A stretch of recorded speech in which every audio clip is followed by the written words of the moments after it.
महिलाओं पर हो रहे इस अत्याचार के खिलाफ ब्रह्म समाज के स्थापक राजा राम मोहन राय ने आवाज उठाई।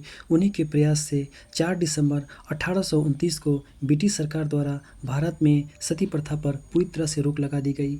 हेलो दोस्तों, कैसे हो आप सब? उम्मीद करते हैं सब बढ़िया ही होगा। स्वागत है आपका आपके अपने channel Indira TV the story box में। आज हम आपको आधुनिक भारत के निर्माता ब्रह्म समाज के स्थापक श्री राजा राम मोहन राय के बारे में बताने जा रहे हैं, जो एक समाज सुधारक भी है। मेरा नाम संजय है। तो आइए इस खूबसूरत कहानी की शुरुआत करते हैं। आधुनिक भारत के निर्माता राजा राम मोहन राय। राजा राम मोहन राय को आधुनिक भारत और बंगाल के नवयुग का जनक कहा जाता है। उन्होंने पारंपरिक हिंदू परंपराओं को तोड़ते हुए महिलाओं और समाज के हितों में कई सामाजिक कार्य किए। हालांकि भारत के इतिहास में उनकी पहचान देश में सती प्रथा के विरोध करने वाले प्रथम व्यक्ति के रूप में दर्ज है, लेकिन इसके अतिरिक्त भी कई ऐसे कार्य किए जिनके कारण राजा राम मोहन राय को आज भी सम्मान की दृष्टि से देखा जाता है। राजा राम मोहन राय को मुगल सम्राट अकबर द्वितीय ने राजा की उपाधि दी। राजा राम मोहन राय को कई इतिहासकारों द्वारा बंगाल पूर्ण जागरण का पिता माना जाता है। जानते हैं राजा राम मोहन राय के परिवार और जन्म के बारे में। राजा राम मोहन राय के जन्म और परिवार। राजा राम मोहन राय का जन्म 22 मई 1772 को बंगाल के हुगली जिले में राधानगर गांव में हुआ था। उनके पिता का नाम रामकांत रॉय और मां का नाम तेरिनी था। राम मोहन का परिवार वैष्णव था, जो कि धर्म संबंध मामलों में बहुत कट्टर था। उनकी शादी 9 वर्ष की उम्र में ही कर दी गई, लेकिन उनकी प्रथम पत्नी जल्द ही देहांत हो गया। इसके बाद 10 वर्ष की उम्र में उनकी दूसरी शादी की गई, जिससे उनके 2 पुत्र हुए, लेकिन 1826 में उस पत्नी का भी देहांत हो गया। इसके बाद उनकी तीसरी पत्नी भी ज़्यादा समय तक जीवित न रह सकी। राजा राम मोहन राय की प्रारंभिक शिक्षा। राजा राम मोहन राय बचपन से बेहद ही चतुर, बुद्धिमान और प्रतिभाशाली थे। उन्होंने प्रारंभिक शिक्षा संस्कृति और बंगाली भाषा में गांव के एक स्कूल से की। 12 से 13 वर्ष की आयु में उन्हें संस्कृति के अध्ययन के लिए उत्तर प्रदेश के काशी भेज दिए गए और उन्होंने काशी में संस्कृत भाषा के साथ साथ वेदों और उपनिषदों का भी अध्ययन किया। राजा राम मोहन राय को अनेक भाषा जैसे कि अरबी, फारसी, अंग्रेजी और हिब्रू भाषाओं का ज्ञान था। 15 वर्ष की उम्र तक उन्होंने बांग्ला, पर्शियन, अरेबिक और संस्कृत जैसी भाषाएं सीख ली थी। उन्होंने अपने जीवन में बाइबिल के साथ ही कुरान और अन्य इस्लामिक ग्रंथों का अध्ययन भी किया। राजा राम मोहन प्रारंभिक विद्रोही जीवन। वे हिंदू पूजा और परंपराओं के खिलाफ थे। उन्होंने समाज में फैले कुरीतियों व अंधविश्वासों का पुरजोर विरोध किया था, लेकिन उनके पिता एक पारंपरिक और कट्टर वैष्णव ब्राह्मण धर्म का पालन करने वाले थे। राजा राम मोहन राय के परंपरा विरोधी पथ पर चलने और धार्मिक मान्यताओं के विरोध करने के कारण उनके और उनके पिता के बीच में मतभेद रहने लगे और झगड़ा बढ़ता देखकर उन्होंने अपना घर छोड़ दिया। वे हिमालय और तिब्बत की तरफ चले गए। उन्होंने बहुत भ्रमण किए और देश दुनिया के साथ सत्य को भी जाना समझा। इससे उनकी धर्म के प्रति जिज्ञासा और बढ़ने लगी, लेकिन वो घर लौट आए। उनके परिवार ने जब उनकी शादी कराई, तब उनके परिजन को लगा कि राम शादी के बाद अपने विचार बदल लेंगे, लेकिन विवाह और वैवाहिक जिम्मेदारी ने उन पर कोई असर नहीं डाला। विवाह के बाद भी उन्होंने वाराणसी जाकर उपनिषद और हिंदू दर्शन शास्त्र का अध्ययन किया। लेकिन जब उनके पिता का देहांत हुआ तो 1803 में वो मुर्शिदाबाद लौट आए। आप देख रहे हैं Indira TV the story box. Raja Ram Mohan Roy की वैचारिक क्रांति का प्रभाव। 1803 में रॉय ने हिंदू धर्म और इसमें शामिल विभिन्न मतों में अंधविश्वास पर अपनी राय रखी। उन्होंने एकेश्वरवाद के सिद्धांत का अनुमोदन किया, जिसके अनुसार एक ईश्वर ही सृष्टि का निर्माता है। इस मत को वेदों और उपनिषदों द्वारा समझाते हुए उन्होंने इनकी संस्कृत भाषा को बंगाली और हिंदी और अंग्रेजी में अनुवाद किया। इसमें रॉय ने समझाया कि एक महाशक्ति है जो कि मानव की जानकारी से बाहर है और इस ब्रह्मांड को वो ही चलाती है। 1814 में राजा राम मोहन ने आत्मीय सभा की स्थापना की। वास्तव में आत्मीय सभा का उद्देश्य समाज में सामाजिक और धार्मिक मुद्दों पर पूर्ण विचार कर परिवर्तन करना था। आप देख रहे हैं इंदिरा टीवी स्टोरी बॉक्स। सन 1821 में उन्होंने बाइबल के न्यू टेस्टामेंट में वर्णित धार्मिक चमत्कारों को मानने से इनकार कर दिया। उनके लिए उन्हें काफ़ी अफसोस सुनने को मिले, किंतु उन्होंने अपना मानसिक संतुलन नहीं खोया। उन्होंने शिक्षा को समाज की आवश्यकता माना और महिला शिक्षा के पक्ष में भी कई कार्य किए।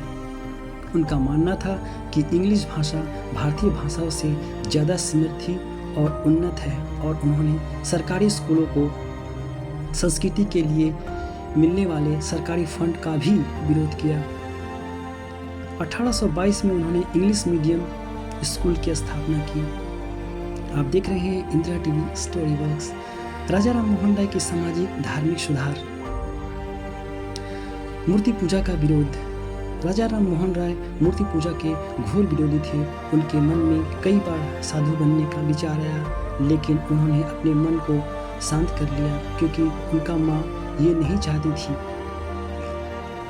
मूर्ति पूजा के विरोध के कारण उनके परिवार ने निकाल दिया गया, देश से भी निकाल दिया गया। ब्रह्म समाज की स्थापना। हिंदू धर्म में फैली कुरीतियों से निपटाने के लिए 20 अगस्त 1828 को राजा राम मोहन राय ने ब्रह्म समाज की स्थापना की थी, जिसके बाद ब्रह्म समाज का नाम दिया गया। इनका उद्देश्य हिंदू समाज में व्याप्त बुराई जैसे सती प्रथा, बहुविवाह, विषयगमन, जातिवादी अपृष्ट आदि को समाप्त करना था। ब्रह्म समाज में वेदों और उपनिषदों के अध्ययन पर और एक ईश्वर के सिद्धांत पर जोर दिया गया। ब्रह्म समाज में तीर्थ यात्रा, मूर्ति पूजा, कर्मकांड आदि की भी आलोचना की गई। ब्रह्म समाज के प्रमुख नेताओं में देवेंद्रनाथ टैगोर, केशव चंद्र सेन भी रहे। सती प्रथा का प्रतिबंध। भारत में उस समय सती प्रथा प्रचलन था। ऐसे में राजा राम मोहन राय के अथक प्रयास से governor general lord William Bentinck ने इस प्रथा को रोकने में राजा राम मोहन की सहायता की। उन्होंने ही बंगाल सती रेगुलेशन 17वीं शताब्दी 1829 में बंगाल कोर्ट को पास किया, जिनके अनुसार बंगाल में सती प्रथा को कानूनी अपराध घोषित किया गया। इस कानून से कट्टरपंथियों में हलचल सी आ गई। कोर्ट के मुकदमे दायर हुए। पक्ष विपक्ष की दलीलें के बीच मोहन राय को अपमान के कड़वे घूंट भी पीने पड़े। बंगाल सती रेगुलेशंस पास किया गया था। इस कानून के माध्यम से पूरे ब्रिटिश भारत में सती प्रथा पर रोक लगा दी थी। रेगुलेशंस में सती प्रथा को इंसानी प्रकृति की भावनाओं के विरुद्ध बताया गया। आप देख रहे हैं Indira TV the story box. Western शिक्षा की वकालत। राजा राम मोहन राय की कुरान, उपनिषद, वेद, बाइबल जैसे धार्मिक ग्रंथों पर ही बराबर पकड़ थी। ऐसे में इन सब को समझते हुए उनका दूसरी भाषा के प्रति आकर्षण होना स्वाभाविक था। वे इंग्लिश के माध्यम से भारत का विज्ञान में वैचारिक और सामाजिक विकास देख सकते थे। उन्होंने जहां फिजिक्स, मैथ, बॉटनी, फिलॉसफी जैसे विषयों को पढ़ने को कहा, वहीं वेदों और उपनिषदों पर भी ध्यान देने की आवश्यकता बताई। उन्होंने लॉर्ड मिक्स का भी सपोर्ट किया, जो कि भारत की शिक्षा व्यवस्था बदलकर इसमें इंग्लिश को डालने वाले व्यक्ति थे। उनका उद्देश्य भारत को प्रगति के राह ले जाना था। हालांकि वे 1835 तक भारत में प्रचलन में आई इंग्लिश के एजुकेशन सिस्टम को देखने के लिए जीवित न रहे। लेकिन इस बात को नज़रअंदाज नहीं किया जा सकता कि इस दिशा में कोई सकारात्मक कदम उठाने वाले पहले विचारक में वे एक थे। बाल विवाह प्रथा का विरोध। हिंदू और मुस्लिम दोनों धर्मों में प्रचलन बाल विवाह, जिसमें बच्चों का जल्द ही कम उम्र में विवाह कर दिया जाता था, इसके विरोध उस समय राजा राम मोहन राय ने किया। वहीं प्रथा जो महिलाओं को पर्दा के पीछे रखा जाता था, उनका भी उन्होंने विरोध किया। आप देख रहे हैं Indira TV the story box. शैक्षणिक सुधार। वेदांत कॉलेज की स्थापना। सन 1825 में राजा राम मोहन राय ने वेदांत कॉलेज की स्थापना की, जिसमें वेदों के साथ भौतिक विज्ञान और पश्चिमी संस्कृति समाज के बारे में पढ़ाया जाता था। हिंदू कॉलेज की स्थापना। उन्होंने 1817 में हिंदू कॉलेज की स्थापना में महत्वपूर्ण भूमिका निभाई। यह उस समय का सबसे आधुनिक कॉलेज था। आप देख रहे हैं Indira TV the story box. आर्थिक विचार। राजा राम मोहन राय ने सामाजिक सुधारों के साथ साथ आर्थिक क्षेत्र में भी सुधार किए, जिन्हें आप निम्नलिखित पढ़ सकते हैं। कराधान सुधार। राजा राम मोहन राय ने बंगाल में चली आ रही किसानों के ऊपर दमनकारी नीतियों का विरोध किया और कर को हटा देने और कर मुक्त भूमि की मांग भी अंग्रेजों के सामने रखी। साथ ही ईस्ट इंडिया कंपनी के व्यापारिक अधिकारों को भारत से समाप्त करने पर भी जोर दिया। विदेशों से आ रही वस्तुओं पर सीमा पर काम कर दिया जाना चाहिए, ये भी उनका मानना था। आप देख रहे हैं Indira TV the story box. राजनीतिक विचार। राजा राम मोहन राय ने सामाजिक आर्थिक के साथ साथ राजनीतिक विचार भी दिए, जिनमें आप निम्नलिखित पढ़ सकते हैं। आप देख रहे हैं Indira TV the story box. नागरिक स्वतंत्रता। राजा राम मोहन राय ने इंग्लैंड जैसी पश्चिमी देशों का अध्ययन किया और उन्होंने पाया कि वहाँ चल रही संवैधानिक सरकार नागरिकता को जो अधिकार दे रही है वह भारत में भी दिए जाएं। सभी को समानता पर भी राय ने जोर दिया। न्यायिक व्यवस्था। न्यायिक व्यवस्था सुधार के लिए उन्होंने 1827 में आई जरूरी एक का विरोध किया। इनके अनुसार ईसाई तो हिंदू और मुस्लिम के फैसले कर सकता था, लेकिन हिंदू और मुस्लिम ईसाइयों के फैसले नहीं कर सकते थे, जिससे भेदभाव उत्पन्न होता था। आप देख रहे हैं Indira TV the story box. 1833 ईस्वी में कॉमन सभा के प्रभाव समिति के समक्ष इन चीज़ों को सिफारिश की गई थी। देसी लोक सेवा की स्थापना। देशवासियों को अधिक नौकरियां और उच्च पद देना राजा राम मोहन राय का एक सपना था। रियायतवाड़ी भूमि प्रबंध में सुधार। योग्यता के अनुसार पदों की नियुक्ति। राजा राम मोहन राय ने सचमुच अपने जीवन में ऐसे कार्य किए जिसे भुला पाना काफ़ी असंभव है।